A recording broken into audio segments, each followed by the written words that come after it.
तो आज की क्लास में हम डिस्कस करेंगे गाइस अलाउद्दीन खिलजी के जो विजय अभियान थे तो उनको। तो वही अलाउद्दीन खिलजी ने बाजार जो नियंत्रण की नीति अपनाकर है वो बहुत सारा धन इकट्ठा कर लिया। अब ये विजय अभियान के पर जाएगा और वहां से है वो धन लूटेगा और फिर जो संपत्ति होगी उसको दिल्ली सल्तनत में मिला लेगा। तो चलिए स्टार्ट करते हैं।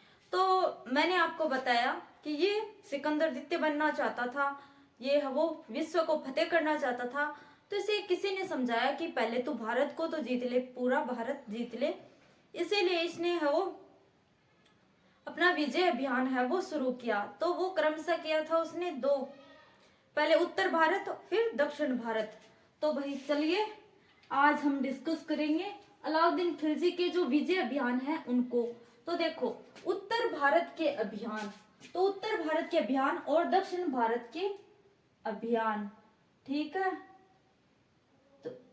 तो अब देखो अलाउद्दीन खिलजी के जो अभियानों का वर्णन है वो हमें किस में मिलता है। तो अलाउद्दीन खिलजी के जो विजय अभियान है कहीं से कहीं तो जानकारी इसकी मिलती ही होगी कि अलाउद्दीन ने है वो उत्तर भारत में कहां तक विस्तार किया, दक्षिण भारत में कहां तक विस्तार किया। इन बातों का जो वर्णन है वो अमीर खुसरो है, उसने अपनी पुस्तक ख्वाजिन उल फतुह खजाइन उल फतुह में किया है। तो अलाउद्दीन खिलजी के जो विजय अभियान है उनका जो विवरण है वो हमें अमीर खुसरो की पुस्तक खजाइन उल फतुह में मिलता है। अब देखो एक है जियाउद्दीन बर्नी की पुस्तक और है फतवा ए जहांदरी और तारीख है फिरोज शाही। तो ये बुक है अमीर खुसरो की पुस्तक खजाइन कैसे खजाइन उल फतह, ठीक है। और बर्नी की है फतवा ए जहांदरी और तारीख है फिरोज शाही। ये कुछ पुस्तकें हैं जिनमें अलाउद्दीन खिलजी के विजय अभियानों का उल्लेख किया गया है। तो सबसे पहले जो विजय अभियान है वो है एक्के का गुजरात अभियान 1299 ईस्वी। तो वही गुजरात में ही इसने वो क्यों सबसे पहले चुना गुजरात को ही, और क्या कारण थे। गुजरात आपको पता है कि तटवर्ती क्षेत्र है, यहाँ पर काफी समृद्ध है और बंदरगाह है। इसके लिए है वो सबसे पहले एक्के ने गुजरात है वो दिल्ली के निकट भी पड़ता है, तो इसके लिए इसने है वो सबसे पहले गुजरात की तरफ अभियान किया 1299 ईस्वी। वस्तुतः गुजरात को अपने साम्राज्य में मिलाने का उद्देश्य व्यापारिक हितों से केंद्रित था, क्योंकि यहाँ से ये व्यापार करना चाहता था।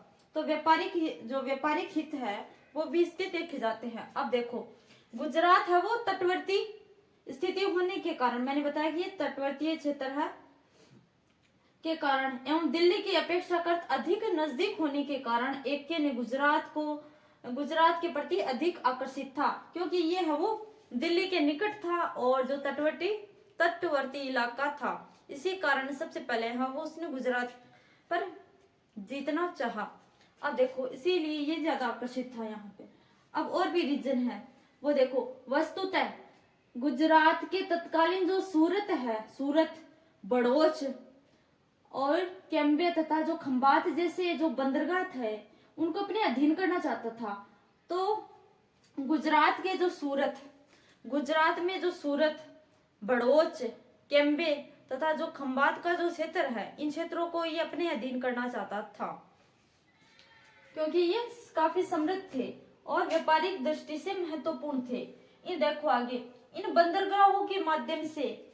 बंदरगाहों को क्यों ये प्राप्त करना चाहता था भाई, अपने अधीन करना क्यों चाहता था। तो इन बंदरगाहों के माध्यम से जो अरबी एवं ईरानी घोड़ों के व्यापार के साथ ही अन्य वस्तुओं के व्यापार को भी बढ़ाया जा सके। इसका जो मेन उद्देश्य है वो यही था कि जो अगर हमने है वो गुजरात का जो सूरत है, बड़ौच है, केम्बे है, खंबात है, उन क्षेत्रों पर अगर अधिकार कर लिया तो फिर हम अपने जो अरबी एवं जो ईरानी है वो घोड़ों के साथ साथ व्यापारिक घोड़ों के साथ साथ है वो फिर अन्य वस्तुओं का भी व्यापार है वो कर सकते हैं आसानी से। तो अलाउद्दीन खिलजी के दो प्रमुख व्यक्ति उलुग खां एवं नुसरत खां। तो एक ने उलुग खां और नुसरत खां के जो नेतृत्व में है सीधे तो ये कुछ करेगा नहीं विजय, गुजरात पर है वो सीधे कुछ करेगा नहीं। अपने जो सेनापति है, जो प्रमुख व्यक्ति है, जो नेतृत्व करता है, उनको तो लेगा ही साथ में। तो सबसे पहले जो नुसरत खां और उलुग खां, दो व्यक्तियों का उल्लेख है यहाँ पर, के नेतृत्व में गुजरात को विजय किया तथा वहां के जो तत्कालीन शासक था कर्ण बघेल, यानी कि गुजरात का शासक था कर्ण बघेल को पराजित किया। तो नुसरत खां और उलुग खां के नेतृत्व में जो गुजरात का शासक था कर्ण बघेल, उसको पराजित कर दिया और है वो जो गुजरात को है वो दिल्ली सल्तनत में मिला लिया। तो उलुग खां का नाम आपने पहले भी सुना होगा।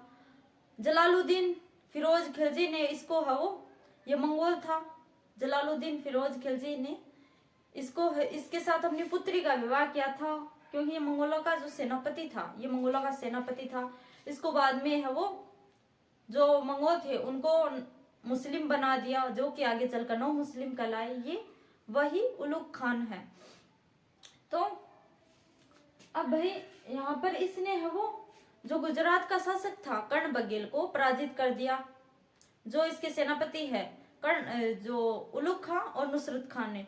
तो फिर जो उसकी पत्नी थी कमला देवी, उस पत्नी से है वो एक ने विवाह कर लिया और उससे मलिका ए जहां की उपाधि से सम्मानित किया। मैंने आपको बताया कि ये काफी महिला प्रेमी व्यक्ति था, इसने शादियां बहुत की थी, बहुत ही खतरनाक वाला ये आशिक था भाई। देखो अब जो गुजरात का शासक है उसे परास्त कर दिया। फिर कर्ण बघेल की जो पत्नी थी कमला देवी को बंदी बनाकर एके ने उससे शादी कर लेता है तथा उसे मलिका ए जहां की उपाधि देता है। तो महिलाओं को या तो आभूषण से ज्यादा प्रेम होता है या फिर कोई उपाधि वगैरह दे दो, मलिका ए जहां, इस जहां की मलिका। तो फिर इससे है वो शादी कर लेता है। तो गुजरात के जो शासक है उसकी पत्नी से ये शादी कर लेता है कर्ण बघेल की पत्नी कमला देवी से। तो यहाँ पर एक शादी तो यहाँ पर कर रहा है, आगे हम देखेंगे ये चित्तौड़ में भी करेगा, करना चाहेगा बट होगा नहीं कामयाब, रानी पद्मिनी से। अब देखो गुजरात से ही एके को मलिक काफूर नामक एक गुलाम की प्राप्ति हुई, जो कि आगे चलकर एके का सबसे विश्वास पात्र गुलाम बनता है। तो गुजरात से ही इसे है वो एक गुलाम था, इसका मलिक काफूर नामक गुलाम की इसे प्राप्ति हुई। तो गुजरात से किस गुलाम की प्राप्ति हुई अलाउद्दीन खिलजी को? तो प्रश्न नहीं पूछा जाएगा बट आपको ध्यान में रखना है, क्योंकि यही व्यक्ति है वो आगे चलकर इसकी हत्या भी करने वाला है। तो गुजरात से है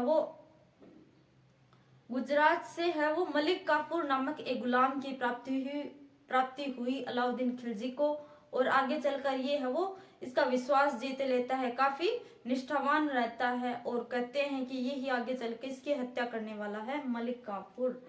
तो अब जब ये गुजरात से आ रहा था, एक बात और ध्यान में रखना, जब ये गुजरात से आ रहा था तो कहते हैं कि गुजरात से आते वक्त इसने जो सोमनाथ जो मंदिर है उसको भी हानि पहुंचाई थी। तो ये बात भी ध्यान में रखना आप। तो जो भी अब होगा, जो भी नेक्स्ट अभियान होगा, हम चलेंगे नेक्स्ट क्लास में नेक्स्ट अभियान की तरफ। तो मिलते हैं नेक्स्ट वीडियो में।